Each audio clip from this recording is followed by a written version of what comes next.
Buenas tardes, estimados alumnos, bienvenidos a la asignatura de epidemiología. Hoy vamos a abordar la unidad número 2, indicadores epidemiológicos. Para ello, pues vamos a cumplir con ciertos objetivos. Uno de ellos es explicar la importancia de los indicadores epidemiológicos y su aplicación en la epidemiología y la salud pública en general. 2. Calcular e interpretar los principales indicadores epidemiológicos. Y 3. Desarrollar los diferentes métodos de estandarización de tasas como un indicador más en la salud. A manera introductoria, pues vamos a decir que los indicadores tienen como objetivo presentar un conjunto mínimo de datos y alguna información necesaria que nos va a permitir caracterizar la situación de salud de un hospital, la situación de salud de una clínica, la situación de salud de un país, y que nos va a permitir su comparación, por decir algo, con otros países y al mismo tiempo determinar algunas tendencias. Pero para esto, pues, vamos a primero tener que conocer qué significa en una población tener salud, ¿verdad? ¿Qué es un indicador y qué son los indicadores de salud? Recuerden que hay indicadores en otros rubros, pero nosotros vamos a enfocar esto en indicadores epidemiológicos o indicadores en salud. Empezar diciendo, ¿verdad?, qué es la salud. Según la OMS, en 1947 determinó la salud como un estado de completo bienestar físico, mental y social, y no solamente la ausencia de afecciones o enfermedades. Se considera, ¿verdad?, entonces que medir las dimensiones de salud en una población implica realizar estimaciones, por lo que hay cierto grado de imprecisiones. Entonces, podemos definir aquí y quedar claro en que al yo medir la dimensión de salud en una población X, pues va a haber cierto grado de subjetividad y cierto grado de imprecisiones. No es exacto los datos, pero sí son aproximaciones que nos van a permitir tomar algunas decisiones en relación al comportamiento de alguna patología en esa zona, en ese lugar o en esa población. Definiendo qué es un indicador de salud, los indicadores son instrumentos de medida que pueden ser usados para describir y comprender cómo funciona la calidad de un sistema o una actividad en concreto. En el área específica de la salud nos brindan información relativa a varios aspectos de la salud de la población. Un indicador de salud es una noción de la vigilancia en salud pública que define una medida de la salud, la ocurrencia de una enfermedad o de otro evento relacionado con la salud, o de un factor asociado con la salud, el estado de salud u otro factor de riesgo en una población especificada.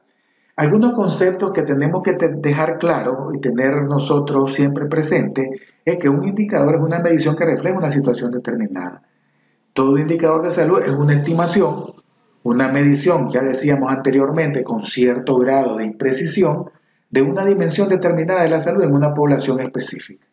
Los indicadores se consideran positivos cuando mantienen una relación, asociación o correlación directa con el estado de salud.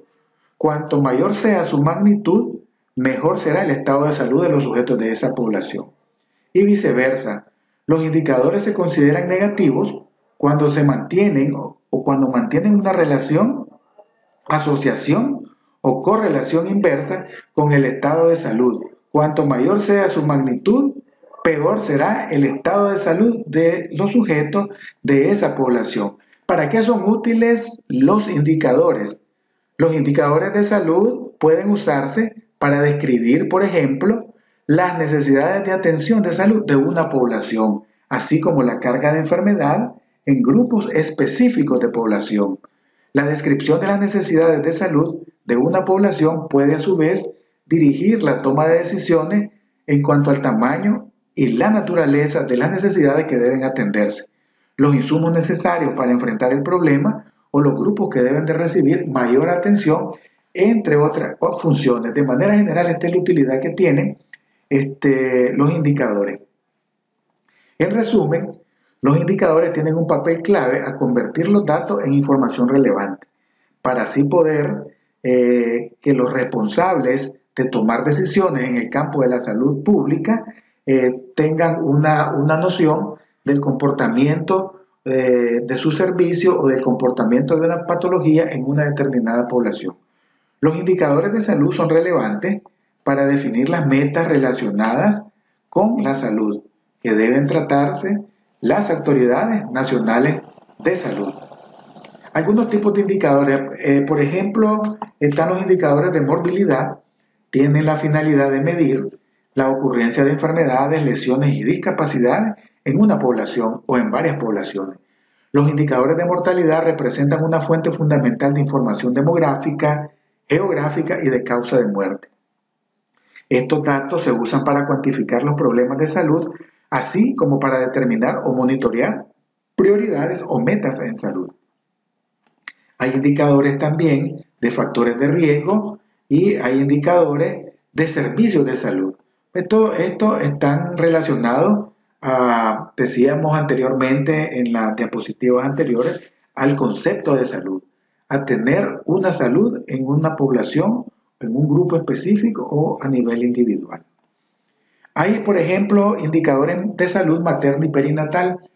Dentro de ellos, la salud materna y perinatal, pues es importante que nosotros valoremos la vacuna antitetánica, la atención prenatal, la atención del parto, la mortalidad perinatal y la mortalidad materna. Este último es uno de los indicadores más importantes a nivel nacional para medir, ¿verdad?, la calidad de atención que estamos dando a las madres al momento de la atención de su parto.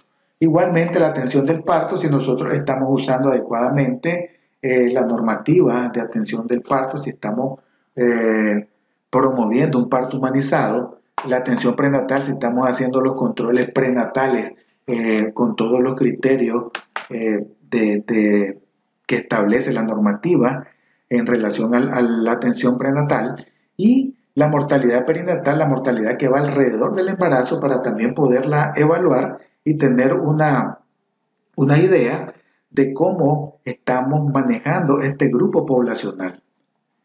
Hay indicadores de salud, por ejemplo, aquí vemos en esta gráfica los casos de cólera por semana epidemiológica en un país determinado en el año de 1991, por poner un ejemplo.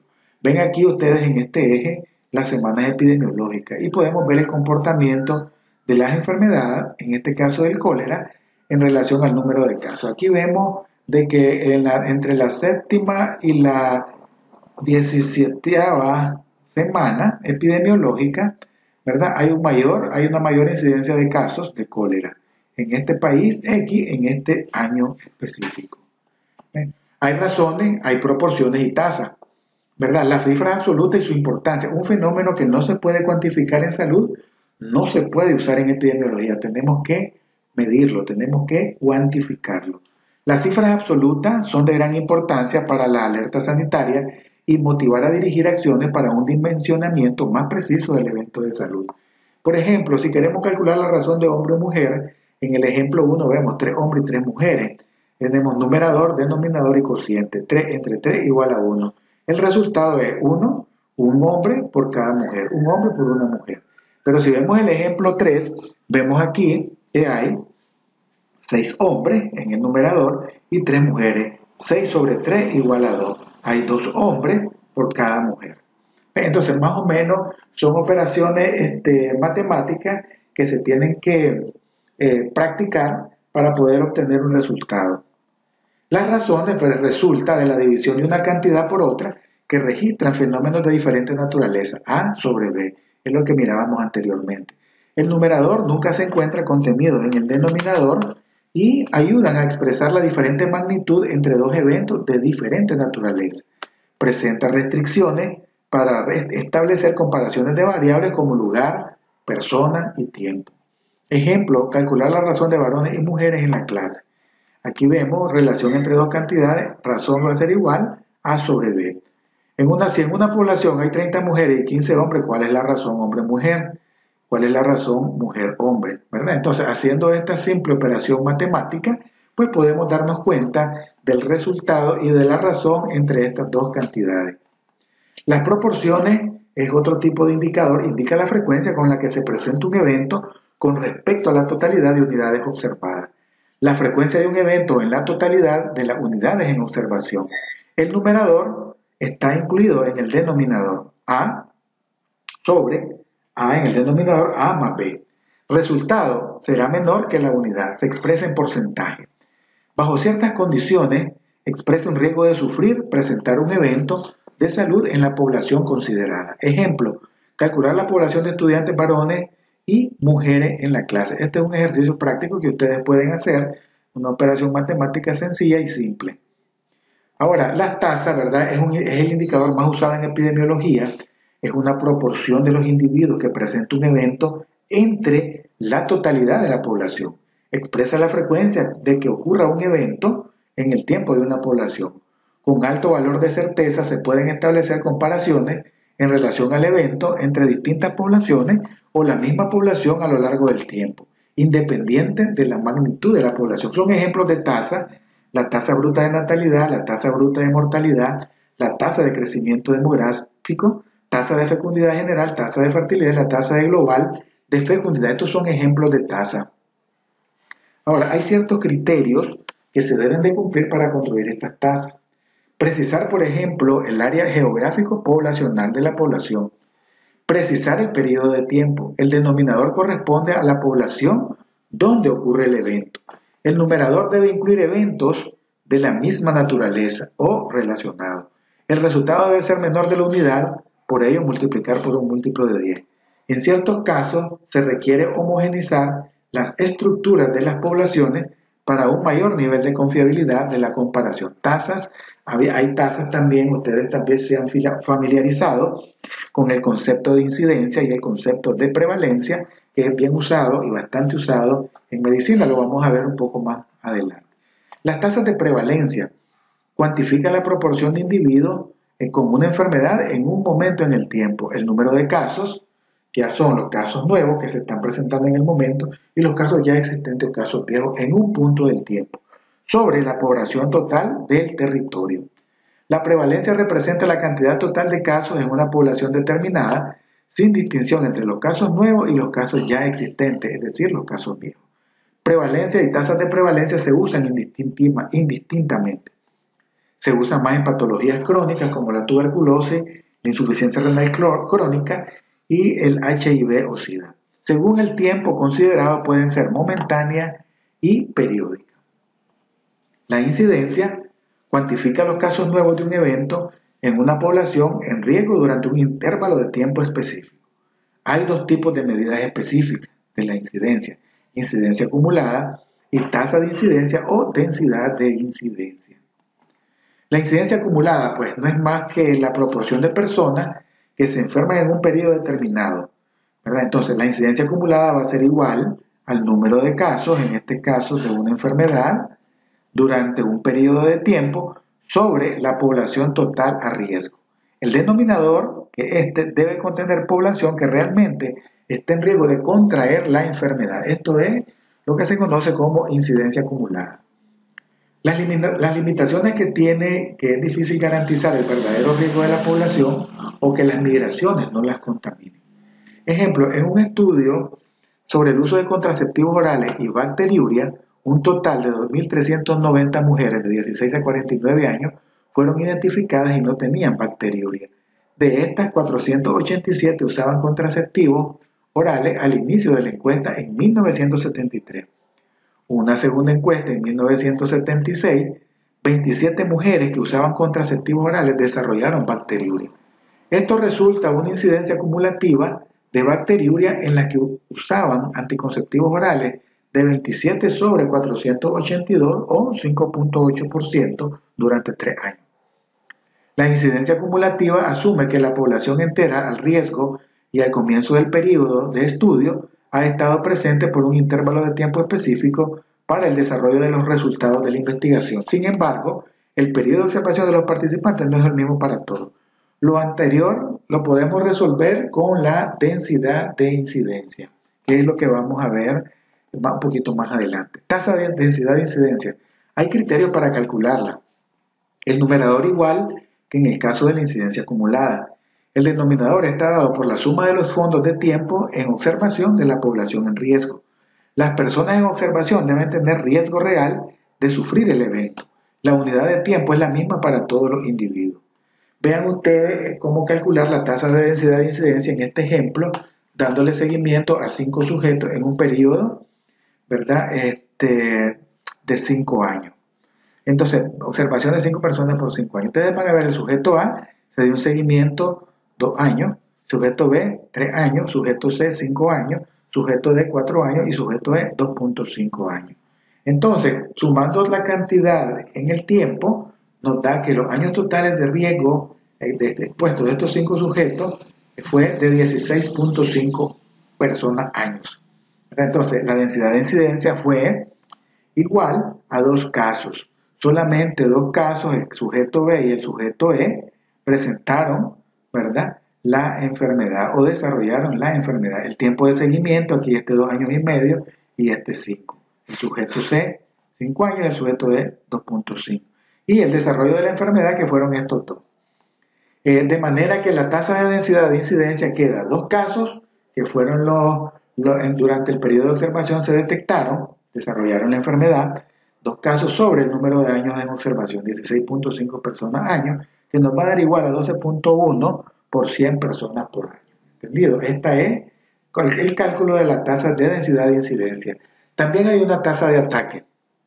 Es la tasa de incidencia que se obtiene, ¿verdad? Es una situación de brote o epidemia, se denomina tasa de ataque de la enfermedad y se expresa usualmente como un porcentaje. Consideramos como ejemplo una situación en la que 96 personas fueron expuestas a un agente, Pseudomonas aeruginosa, contaminando el equipo quirúrgico, de las cuales 26 se enfermaron en un periodo corto de tiempo.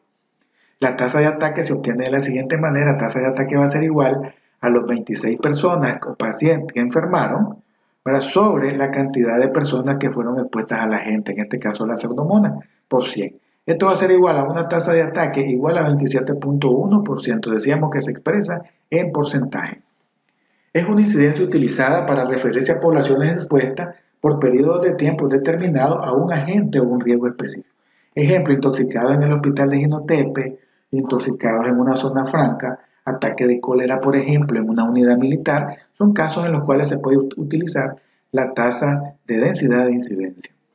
Existe también una tasa de ataque secundario, existe también llamada tasa de ataque secundario, que mide la contagiosidad de una enfermedad de transmisión persona a persona y por tanto es de utilidad para evaluar la efectividad de las medidas de control de un brote, como veremos adelante. La tasa de ataque secundario expresa el número de casos de una enfermedad que aparece dentro del periodo de incubación entre los contactos susceptibles expuestos a un caso primario o índice en relación al número total de contactos susceptibles expuestos y se calcula de la siguiente manera. Tasa de ataque secundario va a ser igual al número de casos secundarios sobre el número de contactos susceptibles expuestos por 100. Ahora, la utilidad de la incidencia y la prevalencia. Ambas son de gran utilidad, tanto la incidencia como la prevalencia, para valorar la eficacia de los programas y sus intervenciones. Prevalencia más en relación con la eficacia del tratamiento de los casos detectados. Incidencia más con la eficacia de las medidas preventivas o de prevención. Vean ustedes la relación que hay entre estos dos indicadores de incidencia y prevalencia. Los casos nuevos decíamos que es la incidencia. Aquí tenemos un ejemplo de estas 2 gotas, 2 casos. Aquí tenemos prevalencia, un fallecido y un recuperado. Aquí son los casos existentes en un momento dado. Note que si aumenta la incidencia, aparecen más casos nuevos, ¿verdad? Si aumenta la incidencia y el número de muertes y recuperados se mantiene sin cambio, ¿qué va a pasar? Aumenta la prevalencia. Aquí se mantiene esto igual y se mantiene esto igual en fallecidos y recuperados, pero si aumenta la incidencia, 2, 3, 4, 5, ¿qué va a pasar? Esto está igual en 1, aquí esta prevalencia va a incrementar. Entonces, y si en otro caso se aumenta la mortalidad, ¿verdad?, en este caso los fallecidos, o más gente se recupera, ¿sí?, entonces, ¿qué va a pasar? La incidencia no va a cambiar. ¿Por qué? Porque van a haber casos nuevos, pero también van a estarse modificando los fallecidos y los recuperados. Entonces, la prevalencia va a disminuir, esto va a ir disminuyendo poco a poco, ¿verdad? Entonces, aquí, aunque sean los mismos dos casos, siempre va a mantenerse, ¿verdad? Decíamos que la incidencia no cambia, pero sí la prevalencia va a disminuir porque aumentan los fallecidos y los recuperados. Entonces, en cuanto a los objetivos de la epidemiología, vamos a definir problemas e inconvenientes de salud en la comunidad, describir una historia natural de la enfermedad, descubrir factores de riesgo para contraer enfermedad, predecir tendencias, determinar si el problema de salud es prevenible o controlable, determinar estrategias de intervención adecuadas, probar eficacia de las estrategias de intervención. Estos son objetivos de la epidemiología. ¿Qué es una tasa en epidemiología? La tasa constituye una medida de la frecuencia de un fenómeno. En epidemiología, de demografía y estadísticas vitales, la tasa es una expresión de la frecuencia con que ocurre un hecho en una población determinada. Un numerador, lo que queremos medir. Un denominador, una población. Un tiempo específico, el que ocurre en los hechos. Un coeficiente múltiplo de 10 con el que multiplicamos el resultado obtenido para que obtengamos números enteros. El empleo de tasas en lugar de números simples es esencial para comparar la situación entre las poblaciones en diferentes momentos, lugares o clases de personas. Eso quiere decir que una tasa es una forma de homogeneizar los datos obtenidos en una población para poder hacer comparaciones con datos similares de otras poblaciones. Una tasa será el número de hechos en un periodo determinado sobre promedio de población en el mismo periodo por 10. Todas las tasas son cocientes y se calculan mediante la división de un numerador, por ejemplo, el número de casos nuevos de una enfermedad que aparecen durante un periodo determinado de tiempo, por un denominador, por ejemplo, el promedio de población durante ese periodo. Muy usados por ser hecho definitivo y fácilmente reconocible, existen errores porque hay subregistro, hay imprecisión diagnóstica. Las tasas más usadas son las de mortalidad infantil y mortalidad materna. La tasa de mortalidad infantil es el número de defunciones ocurridas entre los niños menores de 1 año por 1000 nacidos vivos en un año determinado. Esta tasa se considera como un buen indicador del estado de salud en un área determinada y se calcula. Tasa de mortalidad infantil va a ser igual al número de defunciones de niños menores de 1 año por el coeficiente o constante sobre los nacidos vivos en total. Por ejemplo, si la constante es por 1000, entonces el ejemplo va a ser 8.698 muertos o fallecidos sobre 141.039 son los nacidos vivos en total, por 1000 va a ser igual a la tasa de mortalidad a un 61.7%. La tasa de mortalidad materna se calcula como todas las defunciones maternas ocurridas en 1 año sobre el número de mujeres en edad reproductiva por la constante. Un cálculo ilustrativo sería defunciones maternas 37, mujeres en edad reproductiva 74.490. Entonces, la tasa de mortalidad materna se calcula sobre 37, que es el número de defunciones maternas sobre las mujeres en edad reproductiva, que son 74.490 por 100.000. Igual la tasa de mortalidad materna a 49.7%. Es importante conocer también la estandarización de tasas de mortalidad.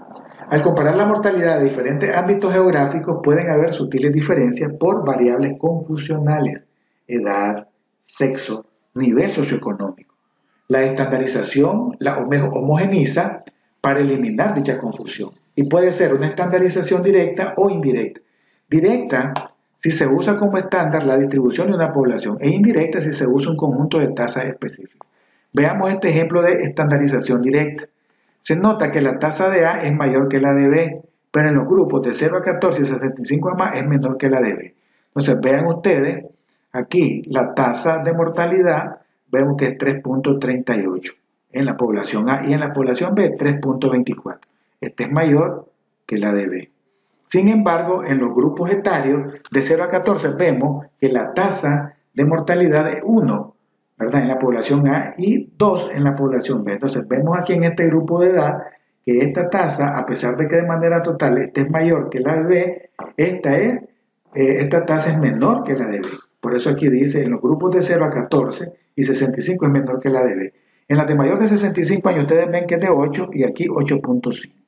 Y al final el resultado se nota que la tasa de A es mayor que la de B. Veamos ya con la corrección cómo vamos a ver la estandarización, la homogenización que está influenciada por varias variables, en este caso los grupos etarios. Vean ustedes aquí, la población A o la tasa de mortalidad en A es menor que la de B, 3.19 sobre 3.40, ¿verdad? Ahora es evidente con la corrección que la mortalidad de A es menor que la de B, ¿verdad? Entonces, siempre está menor aquí, ¿verdad? En la tasa de mortalidad A es menor que la de B y la tasa de 65 años a más y siempre es menor a 8. Sin embargo, ya los valores finales se homogenizan y se estandarizan, perdón, y queda evidente con la corrección que la mortalidad de A es menor que la de B. Hay una estandarización que es indirecta, que es un proceso inverso al anterior, a lo que estamos explicando. Tasas específicas de defunción de una población de referencia se aplican a cada grupo de edad de la población A y B. Se calculan las defunciones de cada población A y B por grupo de edad en su totalidad.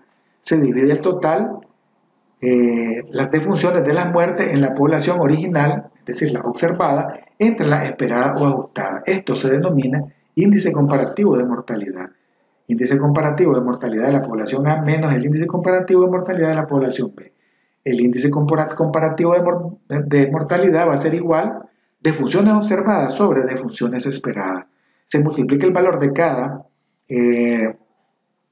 índice comparativo de mortalidad por la tasa global de referencia y se obtendrán las tasas ajustadas.